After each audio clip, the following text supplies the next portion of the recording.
is is talking in that space, in that office, and that's why I think the office is not something that would go away. Yeah, you kind of broke up there, Yousef, but it's funny, and I think I'm gonna hold myself a little bit guilty of this too. You know, it's kind of like right when COVID hit, you know, the world was changing, right? And I think the world is changing. But all of a sudden, you know, it was like, you know, these mass movements out of New York City where you've got this vertical living and you're living in an 800-foot you know, square foot apartment right on top of each other. Why would you be living there when you're paying, you know, $3,200 in rent, when you could be moving somewhere like Cabo, right? But also with that, you know, you had everybody working from home, right, because of COVID.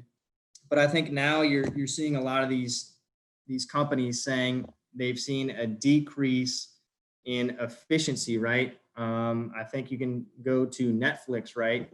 Reed Hastings, the CEO of Netflix, has basically said that he does not like the remote working, right? And he sees kind of a hybrid system where it might be maybe 4 days in the office, 1 day at the house instead of 5 days at the office, right?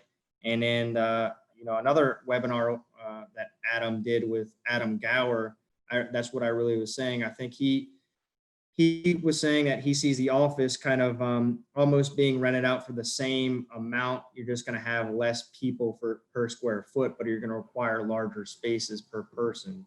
And going back to that too, a lot of these like these Class A office buildings, they're rented out for 5 years, right? So even if, let's say you signed a lease 2 years ago, it's not like you're really backing out of that lease right now. So office space is really tricky. It's not anything I'm invested in, but I don't see it going away. But I was definitely guilty of jumping on the bandwagon off the get go and saying like, oh, office is done, right? Mainly that might be because I don't want to go to the office, right? I was kind of liking the work from home movement.